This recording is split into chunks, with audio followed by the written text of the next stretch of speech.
Part 1, The Traffic Stop Doctor. Michelle Carter glanced at her watch as she hurried down the hallway of Lincoln Elementary School. The clock showed 6:45 p.m., and she was already running 15 minutes behind schedule. Tonight was parent conference night, one of the most important events of the school year. Parents had taken time off work, arranged babysitters, and rearranged their entire evening just to meet with her and the teachers about their children's progress. As the principal of Lincoln Elementary, Michelle took these meetings seriously. She had personally called each parent to schedule their appointments, making sure to accommodate everyone's work schedules. Some parents worked double shifts, others had multiple jobs, and many could only meet in the evening after their long workdays were finished. She understood their struggles because she had grown up in this same neighborhood, where hard work and education were the only ways to build a better future. Michelle grabbed her briefcase and car keys, mentally reviewing her notes for each meeting. There was little Tommy, who had been struggling with reading but was finally making progress. His mother worked 2 jobs and rarely got to see his schoolwork, so tonight's meeting would be crucial.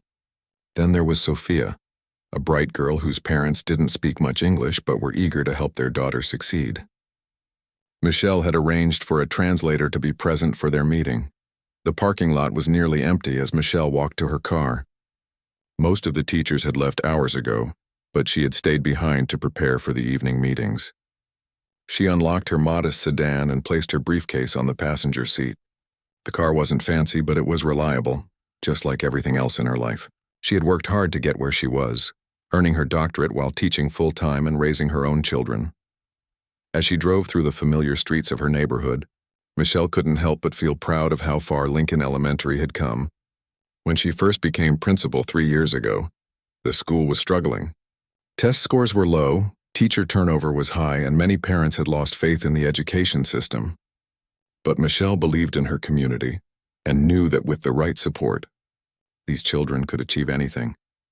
She had implemented new reading programs, brought in additional tutoring services, and created a mentorship program where high school students helped elementary kids with their homework. The changes weren't easy, and there were many late nights and weekend work sessions. But slowly things began to improve. Test scores went up, attendance increased, and parents started getting more involved in their children's education. The traffic light ahead turned yellow, and Michelle made a split-second decision to speed up rather than stop. She knew she shouldn't have done it, but the thought of keeping parents waiting made her press a little harder on the gas pedal. These parents had already sacrificed so much just to be there tonight. Some had asked their supervisors for early release from work. Others had arranged for relatives to watch their other children. The last thing she wanted was to waste their time. As she continued driving, Michelle thought about the progress reports she would be sharing tonight. Overall, the news was good. Reading levels were up across all grade levels, and the new math program was showing promising results. But there were still challenges. Some families were dealing with financial hardships that made it difficult for children to focus on schoolwork. Others were navigating language barriers that made it hard for parents to help with homework. Michelle had seen it all during her years in education. She had taught in 3 different schools before becoming an administrator, and she understood the complex challenges that families in her community faced. That's why these parent meetings were so important to her. They weren't just about sharing grades and test scores. They were about building relationships, understanding each child's unique needs, and working together to create the best possible learning environment. The flashing red and blue lights in her rearview mirror came as a complete surprise. Michelle's heart sank as she realized what had happened. She had been so focused on getting to her meetings that she hadn't been paying close attention to her speed. She pulled over to the side of the road, her mind immediately jumping to the parents who were probably already arriving at school, expecting to meet with her. Officer Rodriguez approached her window with a professional but friendly demeanor. He was young, probably new to the force, and seemed nervous about conducting the traffic stop. Michelle rolled down her window and reached for her license and registration, trying to remain calm despite her growing anxiety about the time. "Good evening, ma'am," the officer said politely. "Do you know why I pulled you over tonight?" Michelle nodded, feeling embarrassed about her lapse in judgment. "I was speeding, wasn't I?" "I'm so sorry, officer. I was rushing to get back to work for some important meetings." Officer Rodriguez looked at her license and registration, noting her address and the fact that she worked at Lincoln Elementary. "You're the principal at Lincoln?" he asked, his tone shifting to one of recognition. Yes, I am, Michelle replied. I have parent conferences starting in just a few minutes, and these families have been planning for weeks to meet with me tonight. I know that's no excuse for speeding, but I just didn't want to keep them waiting. The officer studied her for a moment, clearly understanding the situation. His own children attended a school in the same district, and he knew how important these meetings were for families. But he also had a job to do. I appreciate what you do for the community, Dr. Carter, he said, reading her name from the license. My partner's kids actually go to Lincoln, and he's always talking about the positive changes you've made there. But I still have to give you a citation for the speed violation. Michelle accepted the ticket gracefully, knowing she had earned it. I completely understand, officer. Thank you for being so professional about this. As Officer Rodriguez handed her the citation, he added, For what it's worth, you can probably contest this in court if you want to. Judge Whitmore handles most of the traffic cases, and he's usually pretty reasonable about things like this. Michelle thanked him again and carefully pulled back onto the road, driving at exactly the speed limit for the rest of the trip to school. When she arrived, she could see several cars already in the parking lot. Parents were waiting patiently in the main hallway, some reviewing their children's work folders, others chatting quietly among themselves. As she walked through the front doors of her school, Michelle pushed the traffic stop to the back of her mind. Right now, her focus needed to be on these families and their children. The citation in her purse would have to be dealt with later. She had more important work to do tonight, and she wasn't going to let a simple traffic violation interfere with her commitment to her students and their families. Little did she know that this seemingly minor incident would soon lead to an encounter that would change her perspective on assumptions, respect, and the importance of looking beyond surface appearances. Part 2. The Courtroom Summons. 3 weeks had passed since that evening when Dr. Michelle Carter received the speeding ticket. The parent conferences had gone wonderfully that night despite her late arrival. She had stayed until nearly 10 o'clock, meeting with every family and discussing their children's progress. Some meetings ran longer than expected, especially when parents had questions about helping with homework or concerns about their child's social development at school. Michelle had almost forgotten about the traffic citation until the official court summons arrived in her mailbox on a Tuesday morning. She was getting ready for work, reviewing her notes for the day's faculty meeting when she noticed the formal envelope from the county courthouse. Her heart skipped a beat as she opened it and read the details. The court date was set for Thursday morning at 9 o'clock. She would need to appear before Judge Harrison Whitmore in courtroom 3. Michelle had heard that name before but couldn't quite place where. She made a mental note to ask around and see if anyone at school had experience with traffic court. At Lincoln Elementary, Michelle mentioned the court appearance to her assistant principal, who had dealt with a similar situation the previous year.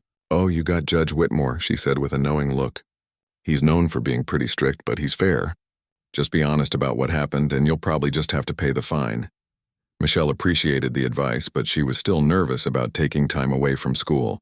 Thursday mornings were particularly busy, because that's when she usually observed classrooms and met with teachers about curriculum planning. She would need to reschedule several important meetings and arrange for coverage of her duties.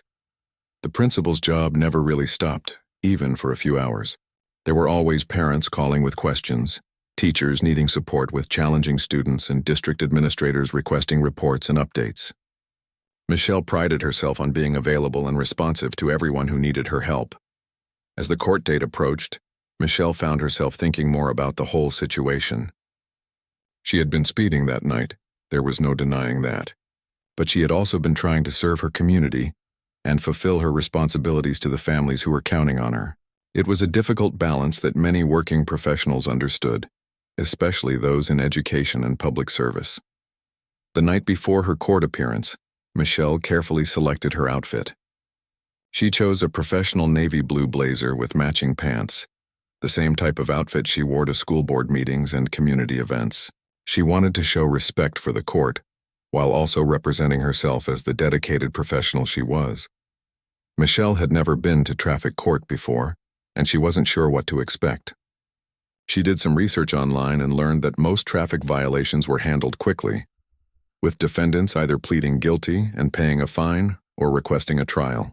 Since she knew she had been speeding, she planned to plead guilty and accept whatever fine the judge imposed. Thursday morning arrived with typical spring weather.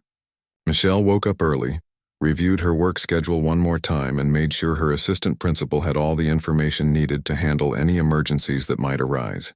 She had moved her classroom observations to the afternoon and rescheduled her meeting with the district curriculum coordinator. The courthouse was located downtown, about 20 minutes from Lincoln Elementary. Michelle had driven past it many times but had never been inside. The building was old but well-maintained, with large columns and wide steps leading to the main entrance. Security guards checked her purse and asked her to walk through a metal detector, just like at the airport.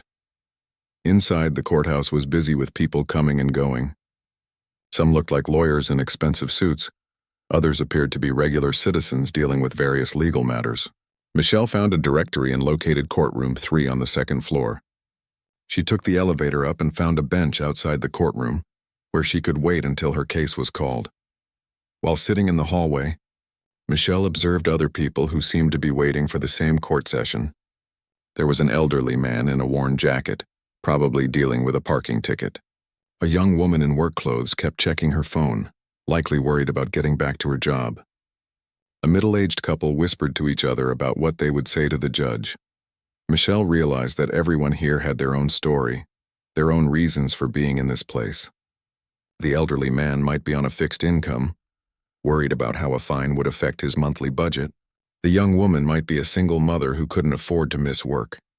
The couple might be dealing with financial stress that made any additional expense a burden. At 8:30, a bailiff opened the courtroom doors and people began filing in. Michelle found a seat in the middle section and looked around at her surroundings. The courtroom was formal and intimidating, with dark wood paneling and an imposing judge's bench at the front. An American flag stood in one corner, and legal books lined the walls. Judge Whitmore had not yet entered, but Michelle could see court staff preparing for the session. The clerk was organizing paperwork, and the bailiff was checking to make sure everything was in order. Michelle felt a mix of nervousness and curiosity about what was to come. She thought about her students back at Lincoln Elementary, who were probably arriving for their morning classes. Her teachers would be implementing the lesson plans they had worked on together, and her assistant principal would be handling the usual morning announcements and administrative tasks. Michelle felt confident that everything would run smoothly in her absence, but she was eager to get back to her school. As 9 o'clock approached, the bailiff called for everyone to rise. Judge Harrison Whitmore entered the courtroom, and Michelle got her first look at the man who would be deciding her case. He appeared to be in his early 60s, with graying hair and a serious expression. He wore the traditional black robe and carried himself with the authority that came with his position. The judge took his seat and called the court to order. He explained the procedures for the morning session and began calling cases in alphabetical order. Michelle realized she would probably be called somewhere in the middle of the session, so she settled in to watch and learn how things worked. As she observed the first few cases, Michelle noticed that Judge Whitmore was indeed strict, but seemed fair in his dealings with defendants. He listened to explanations, asked clarifying questions, and imposed sentences that seemed appropriate for each situation. Some people received reduced fines, others got community service, and a few had their cases dismissed entirely. Michelle felt cautiously optimistic about her own case. She planned to be honest about why she was speeding, accept responsibility for her actions, and hopefully receive a reasonable fine that she could pay and put behind her. She had no idea that this routine traffic court appearance was about to become something much more significant than she could have ever imagined. Part 3. The Courtroom Confrontation. The morning session had been moving along steadily for about an hour when Judge Whitmore called out, "Michelle Carter, case number 2024, TR 1847. Michelle stood up from her seat and walked toward the front of the courtroom, her heart beating a little faster than usual. She had watched several other cases being handled, and most had been resolved quickly and professionally. As she approached the defendant's table, Michelle noticed that Judge Whitmore barely glanced up from his paperwork. He seemed to be reading from a file, probably reviewing the details of her traffic citation. She stood quietly, waiting for him to acknowledge her presence and begin the proceedings. "Ms. Carter," the judge said, still not looking directly at her, You're charged with exceeding the speed limit by 15 miles per hour in a school zone. How do you plead?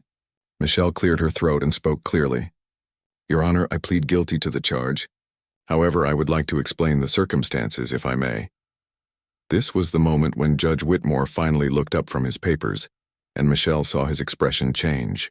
His eyes narrowed slightly as he took in her appearance, and something shifted in his demeanor.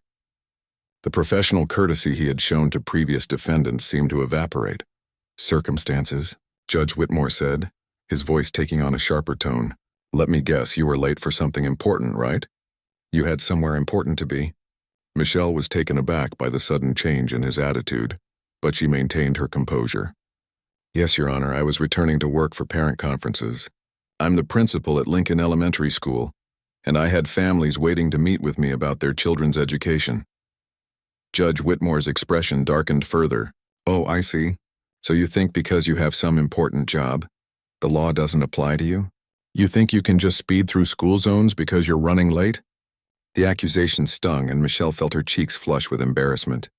No, Your Honor, that's not what I meant at all. I take full responsibility for my actions. I was simply trying to explain why I made a poor decision that evening. A poor decision? Judge Whitmore's voice was rising now, and other people in the courtroom were beginning to stare. Young lady, speeding in a school zone isn't just a poor decision, it's dangerous and irresponsible. Children walk through those areas. What if you had hit someone? Michelle felt the weight of his words and the accusatory tone behind them. She had been prepared to accept responsibility and pay whatever fine was appropriate, but she hadn't expected to be lectured in such a harsh manner. You're absolutely right, Your Honor. I understand the seriousness of what I did, and I'm truly sorry. But Judge Whitmore wasn't finished. Sorry doesn't cut it in my courtroom. I've heard every excuse in the book, and yours isn't any more special than the rest. You people think you can just make up sob stories about your jobs and expect special treatment. The phrase "you people" hung in the air like a dark cloud. Michelle felt the eyes of everyone in the courtroom on her, and she could sense the uncomfortable tension that had suddenly filled the room. She wasn't sure if the judge was referring to educators, parents, or something else entirely, but the tone made her feel singled out in a way that went beyond the traffic violation. Your Honor, Michelle said carefully, I'm not asking for special treatment. I'm prepared to accept whatever penalty you deem appropriate. I simply wanted to provide context for my actions that evening. Judge Whitmore leaned forward in his chair, pointing his gavel in her direction. Context? The context is that you broke the law. The context is that you showed complete disregard for public safety, and now you stand here in my courtroom trying to justify it with some story about parent meetings. Michelle could feel her heart pounding as the judge's voice grew louder. She had never been spoken to this way in a professional setting, and she was struggling to understand why this routine traffic case had escalated so dramatically. Around her, other defendants and court observers watched in uncomfortable silence. I understand your point, Your Honor, Michelle replied, keeping her voice steady despite her growing anxiety. I accept that my explanation doesn't excuse my behavior. I'm ready to take responsibility for what I did. Take responsibility, Judge Whitmore scoffed. If you really wanted to take responsibility, you wouldn't be standing here making excuses. You would have simply pled guilty and accepted your punishment without all this drama. The word drama felt particularly unfair to Michelle. She had spoken respectfully and calmly throughout the entire interaction. She hadn't raised her voice, hadn't argued with the court, and hadn't shown any disrespect. Yet somehow her simple attempt to provide context had been interpreted as making excuses and creating drama. Judge Whitmore continued his lecture, his tone becoming increasingly condescending. People like you think the rules don't apply to them. You think because you have some fancy title or important job, you're above the law. Well, let me tell you something, this courtroom is where everyone is equal under the law. Michelle stood silently, unsure of how to respond. Every attempt she had made to explain herself had only seemed to anger the judge more. She could feel the frustration and humiliation building inside her, but she knew that showing any emotion would likely make things worse. Your Honor, she said quietly, I respect this court and the law. I've never claimed to be above either one. I made a mistake and I'm here to face the consequences. But Judge Whitmore seemed determined to continue his rebuke. A mistake? Speeding through a school zone isn't a mistake, it's a choice. A choice that shows complete disregard for the safety of children in your own community.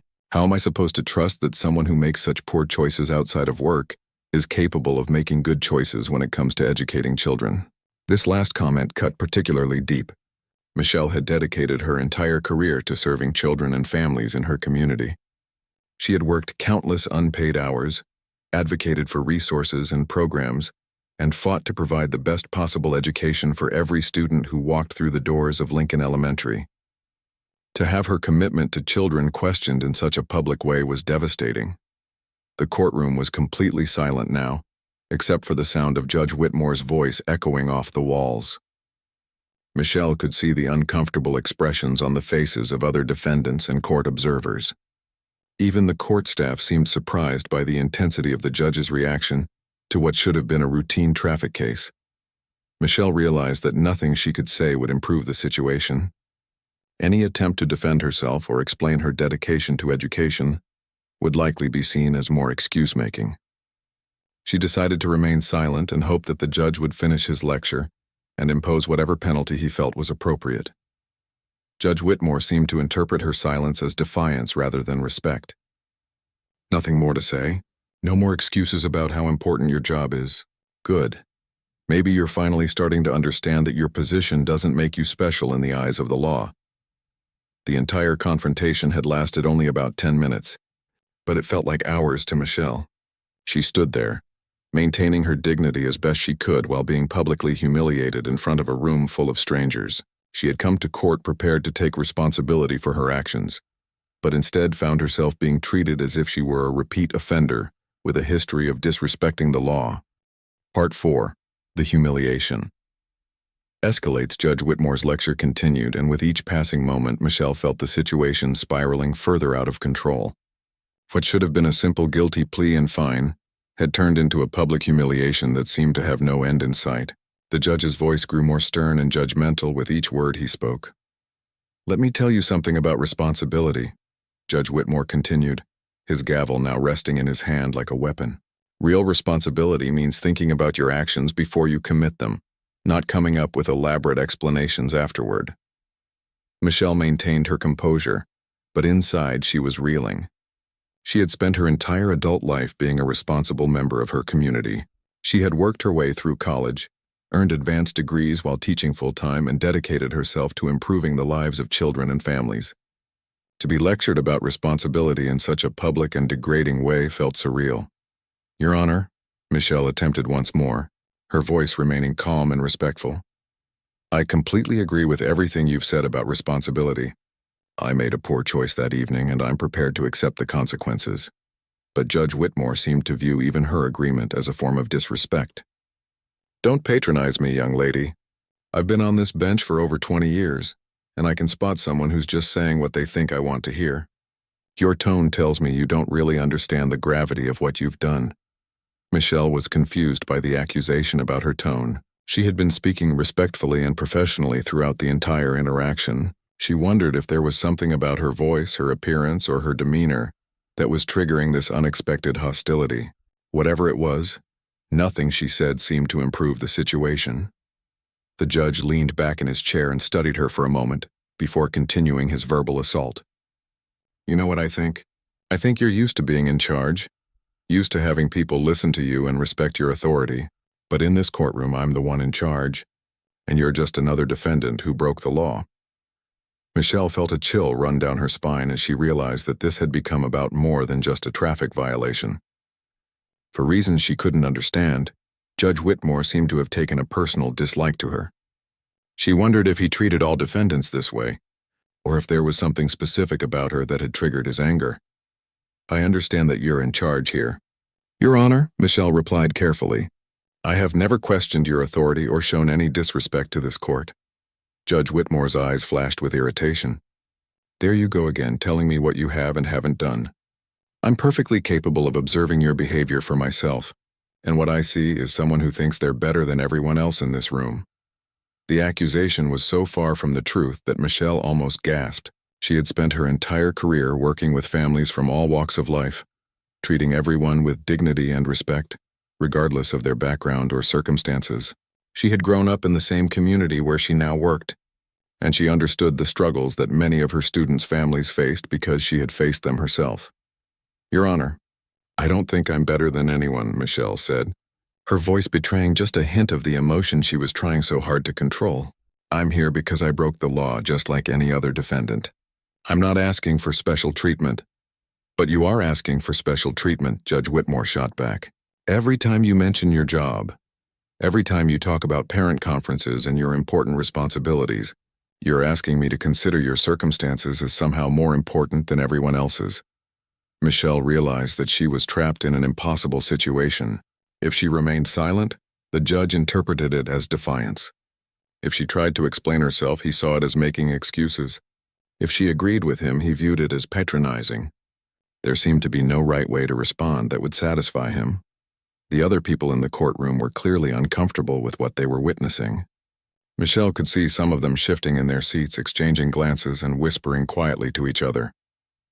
Even the court staff seemed surprised by the intensity and duration of the judge's lecture. Judge Whitmore continued his monologue, his voice carrying easily throughout the silent courtroom. "You educators are all the same. You think because you work with children you're somehow more noble than the rest of us. You think your job gives you license to break the rules when it's convenient for you." The generalization about educators stung particularly hard. Michelle knew countless teachers and administrators who worked tirelessly for very little pay, often spending their own money on supplies and staying late to help struggling students. To hear them all dismissed so casually was heartbreaking. "Your Honor," Michelle said quietly, "I can only speak for myself, not for all educators, and I can tell you that I don't consider myself more noble than anyone else. I simply made a mistake that evening." Judge Whitmore slammed his gavel down on the bench, the sharp crack echoing through the courtroom and causing several people to jump. "Enough, I'm tired of hearing you minimize what you did. Speeding through a school zone isn't a mistake. It's a reckless endangerment of children's lives." Michelle felt tears threatening to form in her eyes, but she blinked them back. She couldn't let herself break down in this public setting, no matter how unfairly she felt she was being treated. She thought about her own children, her students, and all the people who looked up to her for leadership and strength. "You're absolutely right, Your Honor," she said, her voice barely above a whisper. "It was reckless, and I'm deeply sorry for my actions." But even this complete acceptance of his characterization wasn't enough for Judge Whitmore. "Sorry isn't good enough. You people need to understand that actions have consequences, and your position in the community doesn't protect you from those consequences." There it was again. That phrase, "you people." Michelle was beginning to understand that this confrontation was about much more than her traffic violation. She was being subjected to assumptions and prejudices that had nothing to do with her actual behavior or character. The clock on the courtroom wall showed that this single case had been going on for nearly 20 minutes, far longer than any of the previous cases she had observed. Michelle wondered if the other defendants were getting frustrated with the delay, or if they were feeling uncomfortable watching someone be treated so harshly. Judge Whitmore finally seemed to be winding down his lecture, but his final words were perhaps the most hurtful of all. "I see people like you in this courtroom all the time. People who think the rules don't apply to them, who always have an excuse for their behavior, who believe their important jobs make them special. Well, let me tell you something. In the eyes of the law, you're no different from anyone else." Michelle stood there, absorbing the full impact of his words. She had been reduced to a stereotype, judged not by her actions or her character, but by whatever assumptions Judge Whitmore had made about her based on her appearance, her profession, or something else entirely. The irony wasn't lost on her that she was being accused of thinking she was special, when all she had wanted was to be treated like everyone else. Part 5. The Unexpected Revelation. While Judge Whitmore continued his harsh lecture, something was happening behind the scenes that would completely change the course of events. Nancy Rodriguez, the court clerk who had been working in the courthouse for over 15 years, had been growing increasingly uncomfortable with what she was witnessing. She had seen many traffic cases over the years, but this level of hostility toward a defendant was unusual, especially for someone who was being respectful and accepting responsibility. Nancy had been only half listening to the proceedings while organizing paperwork for the next case. But something about the defendant's name had caught her attention: Michelle Carter. The name sounded familiar, but she couldn't quite place where she had heard it before. As Judge Whitmore's voice grew louder and more judgmental, Nancy found herself paying closer attention to the woman standing at the defendant's table. There was something dignified about her posture, something professional about the way she carried herself despite being publicly humiliated. Nancy had a feeling she had seen this woman somewhere before. During a brief pause in the judge's monologue, Nancy quietly opened her web browser and searched for Michelle Carter Lincoln Elementary. The results that appeared on her screen made her eyes widen with surprise and concern. The first several links were news articles from the local newspaper, featuring stories about educational improvements, community partnerships, and student achievements. Local principal transforms struggling school read one headline from just 2 months earlier. Lincoln Elementary sees test scores rise under new leadership, announced another from the previous year. Nancy clicked on one of the articles and began reading quickly, her heart sinking as she realized what was happening in the courtroom. Dr. Michelle Carter wasn't just any traffic violator. She was the principal who had been featured prominently in the local media for her innovative approach to education and her success in turning around one of the district's most challenging schools. Nancy remembered reading about her in the paper and thinking how impressive it was that someone so young had accomplished so much. The article Nancy was reading described how Dr. Carter had implemented new reading programs that had significantly improved literacy rates at Lincoln Elementary. It mentioned her work with at-risk students, her efforts to involve parents in their children's education, and her partnerships with local organizations to provide after-school tutoring and mentoring. Nancy looked up from her computer screen and watched as Judge Whitmore continued to berate this accomplished educator. She felt a growing sense of urgency to intervene, but she wasn't sure how to handle the delicate situation. Interrupting a judge during proceedings was not something to be done lightly, but she also couldn't stand by and watch this continue. She quickly searched for more recent articles about Dr. Carter and found several that mentioned specific programs she had created. There was a story about a reading partnership with the local library, an article about a school garden project that taught students about nutrition and science, and a feature about a mentorship program that paired high school students with elementary children. One article particularly caught Nancy's attention. It described how Dr. Carter had personally visited the homes of students who were chronically absent, working with families to address barriers to regular school attendance. The article quoted several parents who praised her dedication and compassion, describing how she had helped their children succeed academically and socially. Nancy realized that many of the families Dr. Carter served probably appeared in this very courthouse for various reasons. Traffic violations, civil disputes, family court matters. The principal was likely helping children whose parents were dealing with legal challenges of their own. The irony of the situation was overwhelming. As she continued reading, Nancy learned about Dr. Carter's background. She had grown up in the same community where she now worked, had put herself through college while working multiple jobs, and had earned her doctorate in education while teaching full-time. She was exactly the kind of success story that judges and community leaders usually celebrated, not criticized. Nancy looked around the courtroom and noticed that other staff members were also beginning to sense that something was wrong. The bailiff, Officer Martinez, was shifting uncomfortably in his position near the judge's bench. He had worked in the courthouse long enough to know that this level of hostility was unusual for a routine traffic case. The court reporter, Linda Thompson, was dutifully recording every word of the proceedings, but Nancy could see the concern in her expression.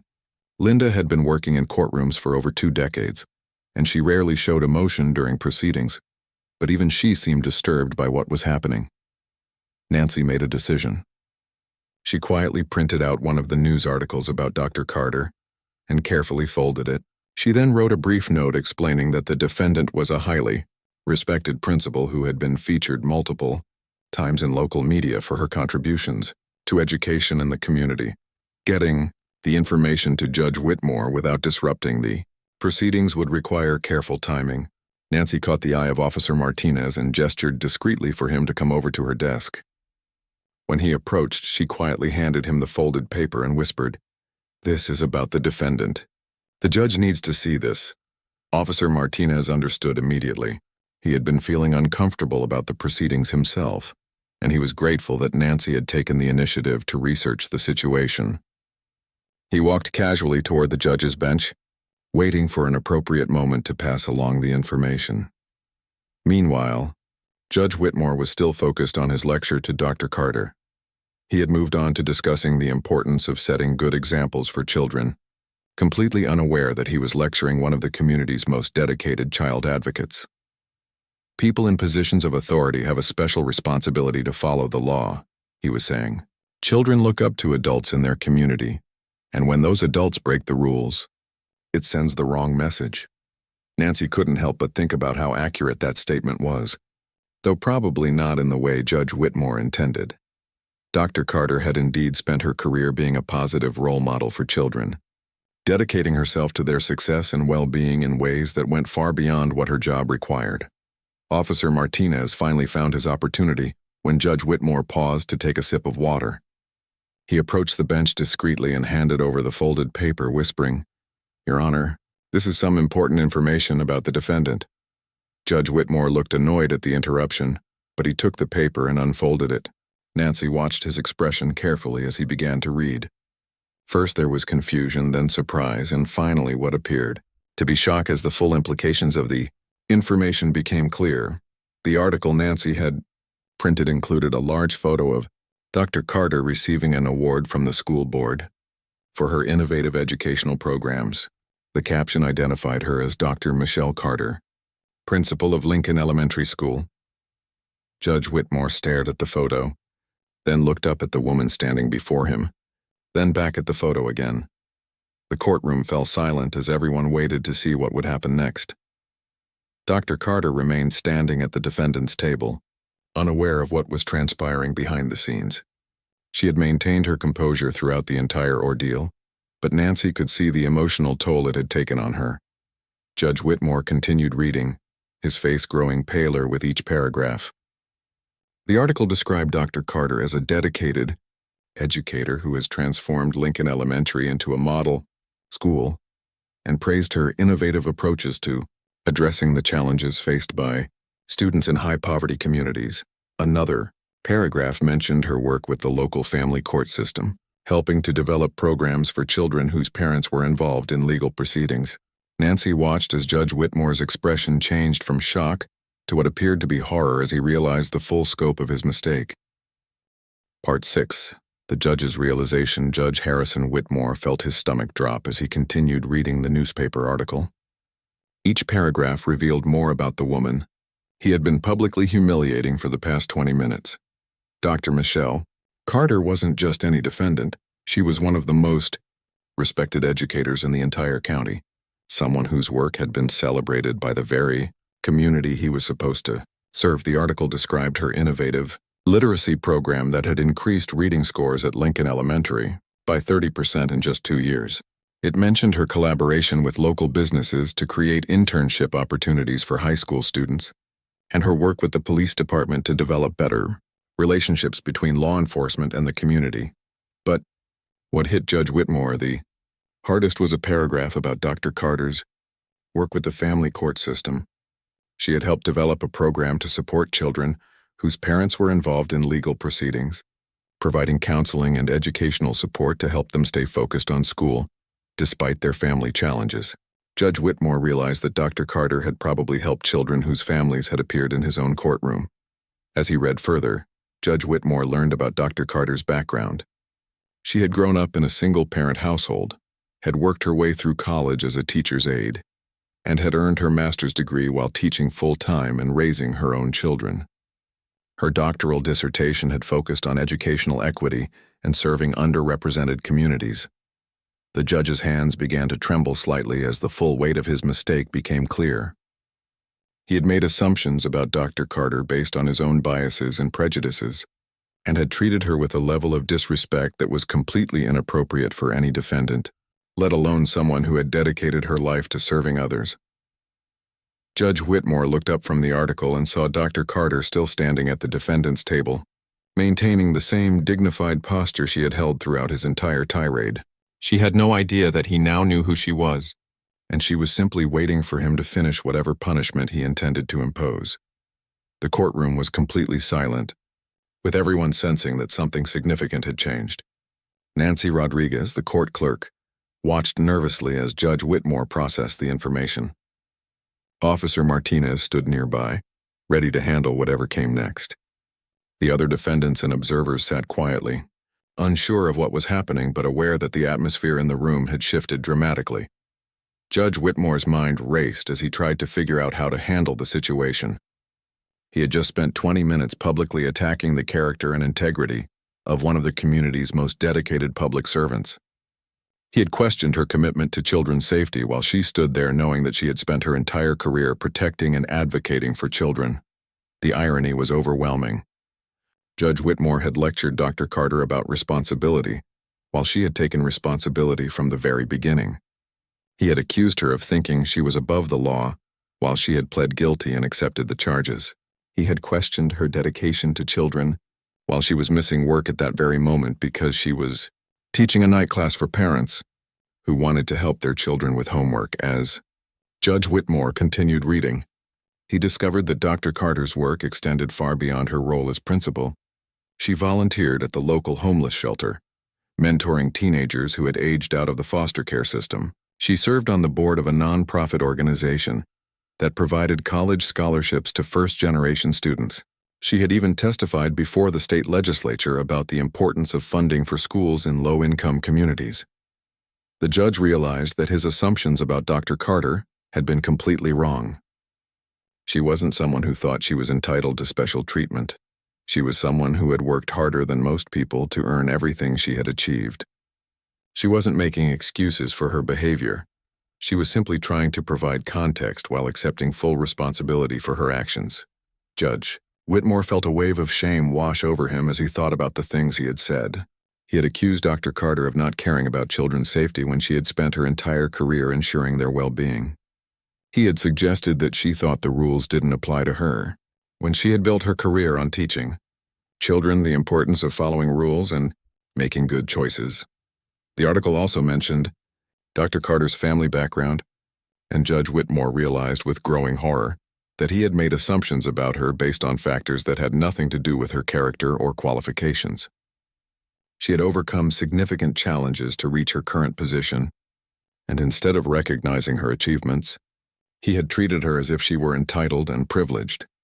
As he read about her work with at-risk students, Judge Whitmore remembered several cases from his own courtroom where young defendants had mentioned teachers and principals who had made a difference in their lives. He wondered how many of those success stories might have been connected to Dr. Carter's influence, either directly or through the program she had developed. The judge looked around the courtroom and noticed that several staff members were watching him with obvious concern. Nancy Rodriguez was trying to look busy with her paperwork, but he could tell she was anxious about how he would respond to the information. Officer Martinez was standing at attention, but there was tension in his posture that suggested he was prepared for any outcome. Judge Whitmore realized that he wasn't the only one who would be affected by this situation. The court staff had witnessed his treatment of Dr. Carter, and they would remember it regardless of how he chose to handle the revelation of her identity. Other defendants in the courtroom had seen him lose his temper and treat someone unfairly, which could undermine their confidence in the justice system.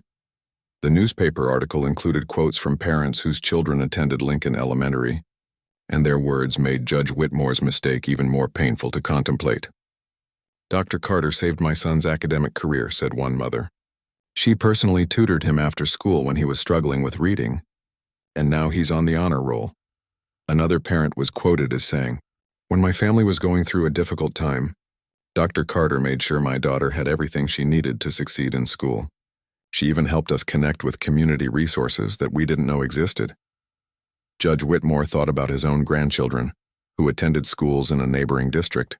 He had always been proud of their academic achievements and grateful for the teachers and administrators who supported their education. The idea that he had just publicly humiliated someone who was doing the same important work for other families made him feel sick to his stomach. As he finished reading the article, Judge Whitmore realized that he faced a difficult decision. He could pretend he hadn't seen the information and simply impose a fine, hoping that the incident would be forgotten. Or he could acknowledge his mistake and try to make amends, knowing that doing so would be professionally embarrassing and personally humbling. The judge looked at Dr. Carter one more time, noting the way she maintained her dignity, despite everything that had happened. She deserved better than what he had given her, and the community deserved better than what he had demonstrated in his courtroom that morning. Part 7.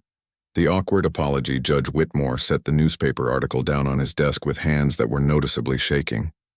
The courtroom remained silent, but the tension was palpable. Everyone could sense that something significant had happened, though only the court staff knew exactly what information had been shared with the judge. "I need to call a brief recess," Judge Whitmore announced, his voice noticeably different from the stern, commanding tone he had been using just moments before.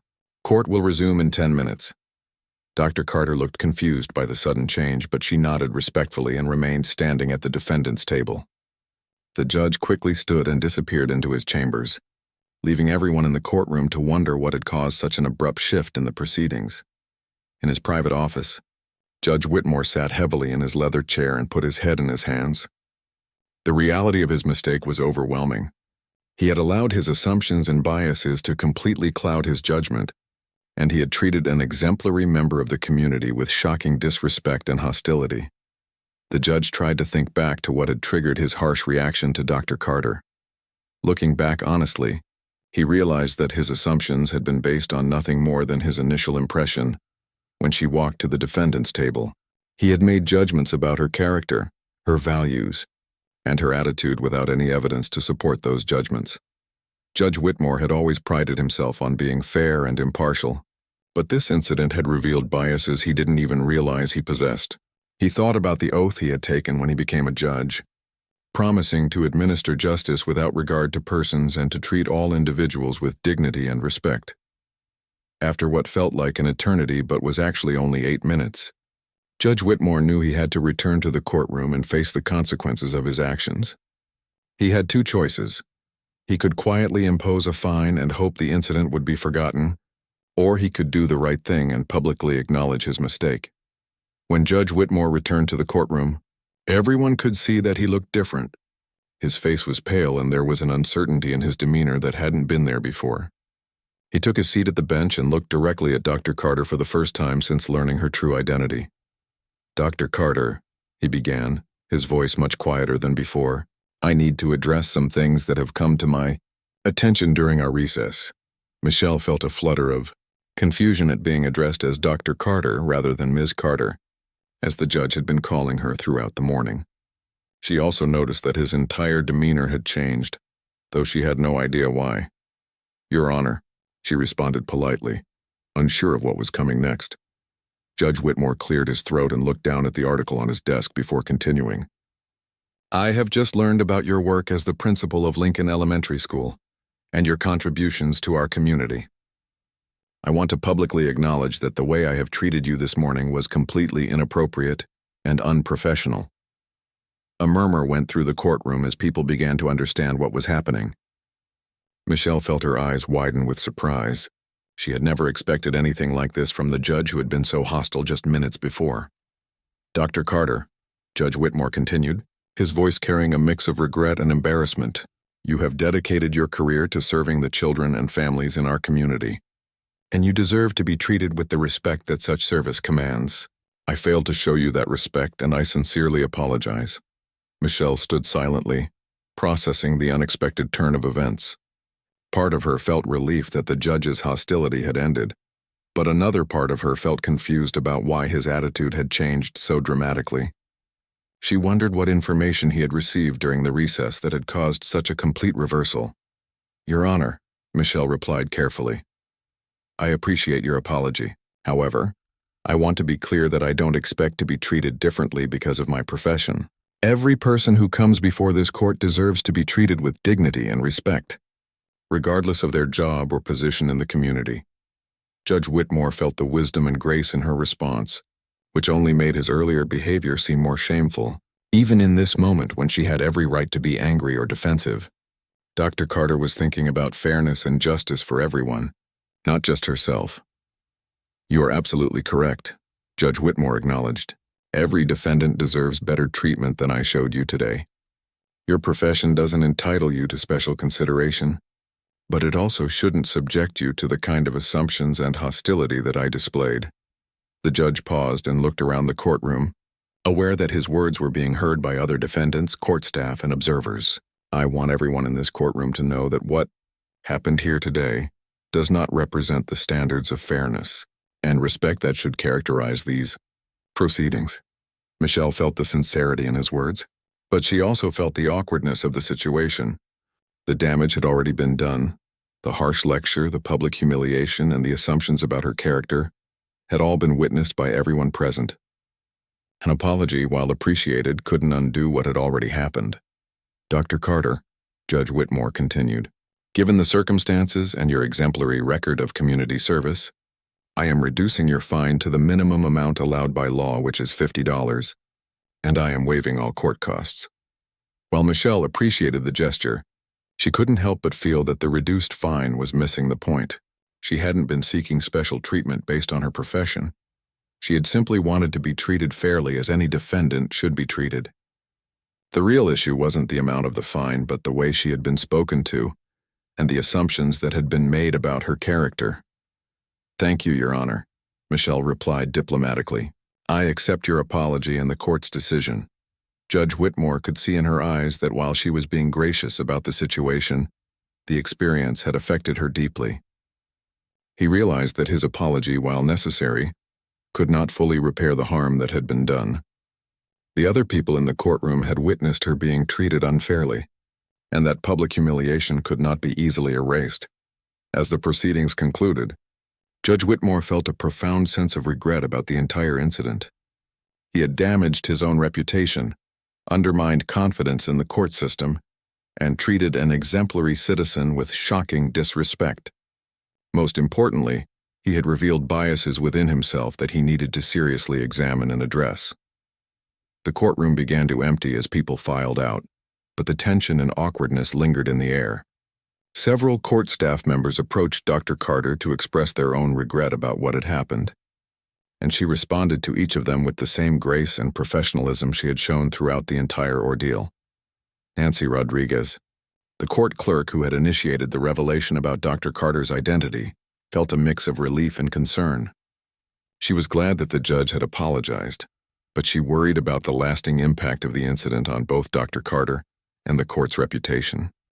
Or Part 8, The Lasting Impact. Dr.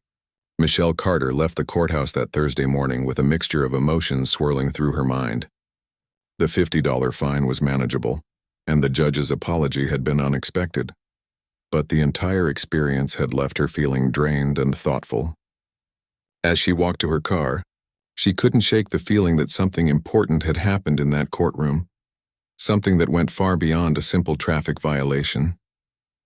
The drive back to Lincoln Elementary gave Michelle time to process what had occurred. She thought about the assumptions Judge Whitmore had made about her character and motivations, and she wondered how many other people faced similar treatment in courtrooms, workplaces, and communities across the country. The difference was that she had the education, professional standing, and confidence to handle the situation with dignity. But what about people who didn't have those advantages? When Michelle arrived back at school, her assistant principal immediately asked how everything had gone. Michelle gave a brief summary of the events, downplaying the drama but acknowledging that it had been more complicated than expected. She didn't want to dwell on the negative aspects of the experience, preferring instead to focus on the lessons it had taught her. However, news of the courtroom incident began to spread in ways that Michelle hadn't anticipated. One of the other defendants in the courtroom that morning happened to be a reporter for the local newspaper who had been there for his own traffic violation. He had witnessed the entire confrontation and recognized the newsworthiness of what had occurred. By Friday afternoon, the story had appeared in the local paper under the headline, "Respected Principal Faces Harsh Treatment in Traffic Court." The article detailed Judge Whitmore's behavior and Dr. Carter's professional response, presenting it as an example of how assumptions and biases could affect even routine legal proceedings. The story quickly gained attention on social media, with community members expressing outrage about the way Dr. Carter had been treated. Parents whose children attended Lincoln Elementary were particularly upset, knowing how much she had done for their families and their school community. Judge Whitmore found himself at the center of a controversy he had never expected. Legal colleagues began questioning his judgment, and several prominent community leaders called for him to undergo additional training on bias and courtroom conduct. The local bar association announced that they would be reviewing the incident to determine if any formal action was needed. For his part, Judge Whitmore was devastated by the negative attention, but he also recognized that it was deserved. He had spent the weekend reflecting on his behavior and trying to understand how his biases had influenced his treatment of Dr. Carter. He realized that this incident was an opportunity for growth and change, both personally and professionally. On Monday morning, Judge Whitmore made a decision that surprised many people. He announced that he would be taking a voluntary leave of absence to undergo intensive training on unconscious bias, cultural sensitivity, and fair treatment in the courtroom. He also committed to working with local organizations to better understand the communities that appeared before his bench. Dr. Carter was initially reluctant to comment publicly on the situation, but she eventually decided to use the incident as a teaching moment. She wrote an op-ed for the local newspaper, in which she discussed the importance of not making assumptions about people based on their appearance, background, or circumstances. "We all have biases," she wrote, "but the key is recognizing them and working to overcome them." Judge Whitmore's apology showed courage and integrity, and his commitment to change should be commended. This incident reminds us all to look beyond surface appearances and treat every person with dignity and respect. The story continued to gain national attention, with news outlets across the country picking up the local reporting. Dr. Carter found herself invited to speak at conferences and workshops about bias, education, and community leadership.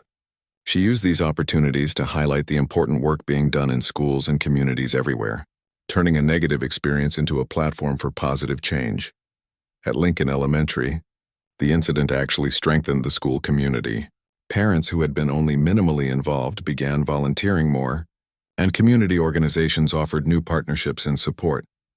Dr. Carter's grace under pressure had demonstrated the kind of leadership and character that people wanted to rally behind. Judge Whitmore completed his training and returned to the bench 3 months later with a renewed commitment to fairness and respect. He implemented new procedures in his courtroom to ensure that all defendants were treated with dignity, regardless of their background or circumstances. He also began volunteering with local schools and community organizations, trying to better understand the people who appeared before him. The two individuals at the center of the incident eventually had an opportunity to meet privately. Judge Whitmore personally visited Lincoln Elementary to see Dr. Carter's work firsthand and to offer a more complete apology. During their conversation, they discussed the broader implications of what had happened and agreed to work together on initiatives to promote understanding and fairness in the community. Dr. Carter accepted Judge Whitmore's invitation to serve on a committee examining bias in the local court system. Together with other community leaders, they developed training programs for judges, attorneys, and court staff on recognizing and addressing unconscious bias. The program became a model that was adopted by courts in other jurisdictions. The incident also led to positive changes at Lincoln Elementary and throughout the school district. Dr. Carter used the experience to develop new programs that taught students about bias, assumptions, and the importance of treating all people with respect. These lessons became part of the school's character education curriculum and were later adopted by other schools in the region. Years later, both Dr. Carter and Judge Whitmore would look back on that Thursday morning in court as a turning point in their understanding of bias and fairness.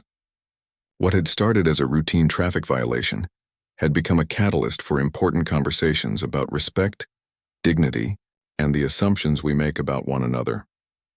The story became a powerful reminder that everyone has something to learn about treating others fairly, regardless of their position or authority.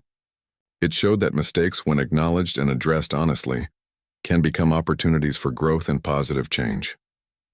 Most importantly, it demonstrated that even in difficult situations, responding with grace and dignity can have a lasting impact that extends far beyond the immediate circumstances. Dr. Carter continued her work at Lincoln Elementary, where student achievement continued to improve year after year. She never forgot the lessons of that day in court, and she used them to become an even more effective advocate for her students and their families. The experience had reminded her that everyone faces challenges and deserves to be treated with compassion and respect, regardless of the circumstances that bring them together.